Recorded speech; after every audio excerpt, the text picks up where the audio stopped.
आज की ऑनलाइन कक्षा में सभी विद्यार्थियों का हार्दिक स्वागत करती हूँ। कथ्यतर गद्य इस पेपर के अंतर्गत हम देख रहे थे एक व्यंग्य रचना जिसके लेखक है हरिशंकर परसाई। हिंदी साहित्य के प्रमुख व्यंग्यकार हरिशंकर परसाई जी का नाम हिंदी साहित्य के क्षेत्र में बड़े आदर और सम्मान के साथ लिया जाता है। लेखक का जन्म मध्य प्रदेश के इटारसी के पास जमानी होशंगाबाद नामक स्थान पर हुआ है। वे 22 अगस्त 1924 ईस्वी में जन्मे हुए हैं। नागपुर विश्वविद्यालय से उन्होंने हिंदी विषय में एमए की उपाधि प्राप्त की थी। उनका जीवन परिचय देखते समय उनकी शिक्षा दीक्षा, उनका पारिवारिक जीवन और उनके कृतित्व पर हम विस्तार से चर्चा करेंगे।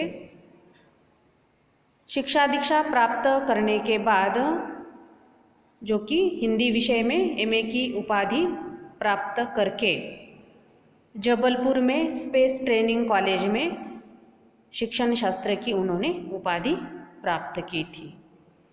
फिर उन्होंने वहीं पर अर्थात जबलपुर में ही मॉडल हाई स्कूल में अध्यापन का कार्य किया था। अपनी रोजी रोटी के लिए या अपना जीवन निर्वाह करने के लिए अध्यापन करने का कार्य वे जबलपुर में ही शुरू करते हैं। कुछ दिनों के बाद फिर उन्होंने सरकारी नौकरी छोड़ दी थी और एक निजी स्कूल में, एक प्राइवेट स्कूल में नौकरी करना उन्होंने शुरू किया था। वहाँ भी उनका मन नहीं लगा, अर्थात निजी स्कूल हो या सरकारी स्कूल हो, दोनों जगह पर उनका मन नहीं लगा और वहाँ से भी उन्होंने अपनी नौकरी से त्यागपत्र दिया, अपनी नौकरी का इस्तीफा दे दिया। वहाँ भी जब उनका मन नहीं लग रहा था तब वे मन ही मन में सोच रहे थे कि अब यह नौकरी छोड़ के पूरा जीवन जो है वह साहित्य की सेवा में लगा दूँ। इसीलिए उन्होंने वह नौकरी छोड़ दी थी, नौकरी का त्याग कर दिया था और स्वतंत्र रूप से फिर लेखन की शुरुआत उन्होंने की थी। अपना पूरा समय वे लेखन कार्य के लिए दे रहे थे। पूरा समय ही नहीं तो अपना पूरा जीवन उन्होंने फिर साहित्य की सेवा के लिए समर्पित किया था। जबलपुर से वसुधा नामक साहित्यिक पत्रिका का वे संपादन करते थे और साहित्यिक पत्रिका जो थी यह वसुधा नाम की, वह एक मासिक पत्रिका थी, महीने में एक बार निकलती थी और इस पत्रिका का वे संपादक के रूप में कार्य देखते थे।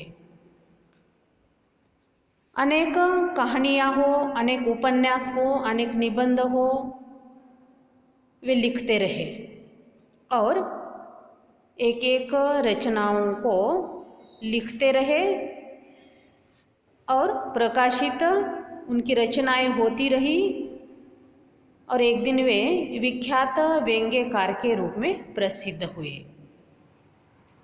जबलपुर और रायपुर से प्रकाशित होने वाला अखबार देशबंधु शीर्षक से प्रकाशित होता था और उस अखबार में या उस समाचार पत्र में पाठक वर्ग के कुछ प्रश्नों को वे सुलझाने का प्रयास करते थे। पाठकों के द्वारा पूछे गए प्रश्नों को सुलझाने का या उन प्रश्नों के उत्तर देने का मौलिक कार्य लेखक करते रहे। अर्थात उनकी उलझनों को वे सुलझाने की कोशिश करते रहे और साथ ही साथ फिर धीरे धीरे लोगों को उन्होंने एक गंभीर और सामाजिक समस्या के साथ साथ राजनीतिक प्रश्नों की ओर भी प्रवृत्त किया। एक कदम उन्होंने लोगों को शिक्षित और सजग करने के लिए उठाया था, परंतु केवल सजग और शिक्षित करके काम चलने वाला नहीं था। यह बात जब लेखक के ध्यान में आई तब उन्होंने पाठक वर्ग को हो या समाज के समस्त जनता को सजग करने का या प्रवृत्त करने का भी मौलिक कार्य अपने हाथ में लिया था। लेखन के प्रति उनके मन में बहुत रुचि थी, विशेष लगाव लेखन के प्रति था। इसीलिए अध्ययन अध्यापन के कार्य को छोड़कर या अपनी नौकरी से त्यागपत्र देकर उन्होंने पूर्णतः साहित्य की सेवा में अपना जीवन समर्पित किया था। वे पूर्णतः साहित्य से जुड़ गए थे, साहित्य के साथ जुड़े रहे। अंतिम क्षण तक, अंतिम पलों तक वे साहित्य के साथ ही जुड़े रहे। उनकी आर्थिक समस्या के कारण उनकी जो पत्रिका थी वसुधा नाम की, जो जबलपुर से प्रकाशित होती थी, वह भी एक दिन बंद पड़ जाती है, क्योंकि नौकरी छूटने के बाद आर्थिक स्थिति विकट हो जाती है और आर्थिक स्थिति विकट होने के कारण उस पत्रिका को चलाने के लिए भी उनके पास रुपए नहीं होते और वह पत्रिका एक दिन बंद पड़ जाती है। फिर भी वे अपनी हिम्मत नहीं हारते। आर्थिक समस्या के कारण जब उनकी वसुधा नाम की पत्रिका बंद पड़ जाती है, फिर भी वे अपनी लेखन की कुशलता से हिंदी साहित्य जगत में अजरामर हो जाते हैं। उनकी प्रतिभा जो थी या उनकी प्रतिभा कुशलता जो थी वो उनकी रचनाओं में हमें देखने को मिलती है। एक प्रतिभा संपन्न लेखक के रूप में उनकी ख्याति हिंदी साहित्य जगत में है। काव्य सृजन में भी उनकी प्रतिभा देखने को मिलती है या अन्य सभी रचनाओं में भी उनकी प्रतिभा संपन्नता हमें देखने को मिलती है और वे आज एक लब्ध प्रतिष्ठ व्यंग्यकार के रूप में हिंदी साहित्य जगत में पहचाने जाते हैं।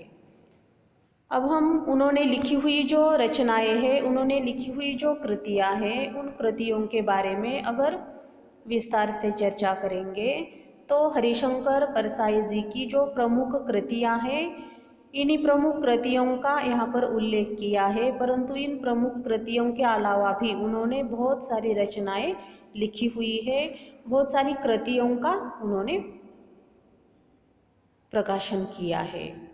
तो प्रमुख कृतियों में सबसे पहले हम देखेंगे कहानी संग्रह। उन्होंने अनेक कहानियाँ लिखी हैं, अनेक उपन्यास लिखे हैं, संस्मरण लिखे हैं, निबंध संग्रह लिखे हैं और उनकी ऐसी साहित्यिक सेवा से प्रसन्न होकर उनको अनेक पुरस्कारों से नवाजा गया है, सराहा गया है। तो कुछ प्रमुख और चर्चित रचनाओं का हम यहाँ उल्लेख करेंगे। हरिशंकर परसाई जी ने लिखे हुए अनेक कहानी संग्रह है, परंतु 2-3 कहानी संग्रह प्रमुख रूप से यहाँ लिए गए हैं।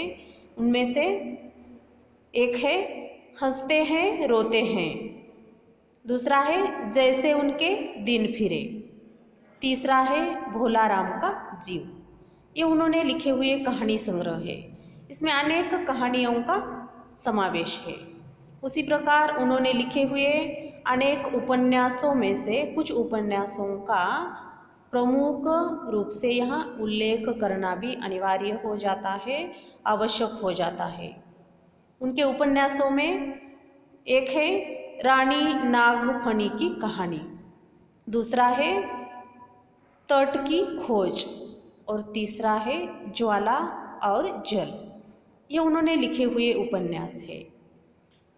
तिरछी रेखाएं इस शीर्षक से उन्होंने संस्मरण भी लिखा है और निबंध संग्रह तो बहुत सारे लिखे हुए हैं, जैसे कि तब बात और थी, भूत के पांव पीछे, बेईमान की परत, पगडंडियों का ज़माना, सदाचार का ताबीज, शिकायत मुझसे भी है, उखड़े हुए खम्बे, विकलांग श्रद्धा का दौर, तुलसीदास चंदन घिसे, बस की यात्रा, हम एक उम्र के वाकिफ़ है, अपनी अपनी बीमारी, माटी कहे कुमार से, वैष्णव की फिसलन आदि अनेक निबंध संग्रह उन्होंने लिखे हैं।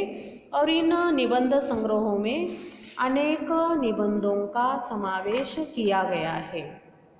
तो उनकी इस साहित्यिक सेवा से प्रसन्न होकर अनेक पुरस्कारों से उनको सम्मानित किया है। तो उन्होंने लिखा हुआ जो निबंध संग्रह है विकलांग श्रद्धा का दौर, तो इस रचना को साहित्य अकादमी के पुरस्कार से पुरस्कृत किया है। तो ऐसे हरिशंकर परसाई जी जो है वह एक व्यंग्य रचनाकार के रूप में प्रसिद्ध है, ख्यातनाम है। और उन्होंने अपनी व्यंग्य रचनाओं के माध्यम से समाज में रहने वाले बेईमान मनुष्य पर करारा प्रहार किया है, पाखंडी प्रवृत्ति वाले लोगों को भी फटकारा है। जो बेईमान होते हैं, जो दिखाऊ प्रवृत्ति वाले होते हैं, उनका उन्होंने पर्दाफाश किया है। दिखाऊ प्रवृत्ति वाले लोगों की जो दो मुँहेपन की प्रवृत्ति होती है, बोलना कुछ और करना कुछ और, तो ऐसे लोगों को वे अपनी रचनाओं के माध्यम से फटकारते हैं, उन पर करारा व्यंग्य करते हैं।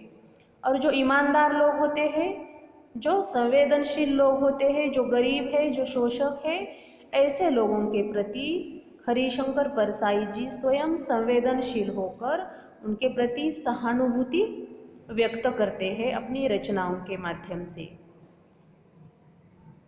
उनकी रचनाओं में गरीबों के लिए, शोषक के लिए एक प्रकार की दया दिखाई देती है, स्नेह भाव दिखाई देता है। तो ऐसे ख्यातनाम लेखक हरिशंकर परसाई जी हिंदी साहित्य जगत में एक प्रमुख व्यंग्यकार के रूप में जाने जाते हैं, पहचाने जाते हैं।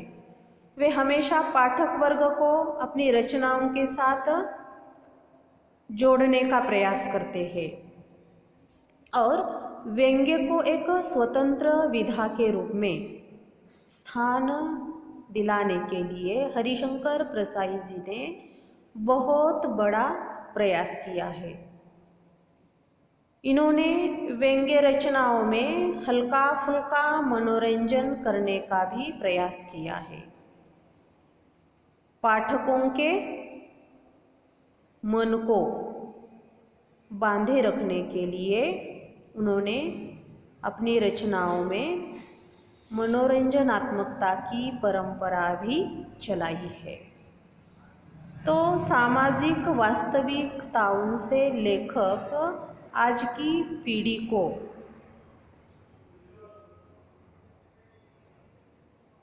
दिखाना चाहते हैं अपनी रचनाओं के द्वारा। तो आज यहाँ रुकेंगे। धन्यवाद।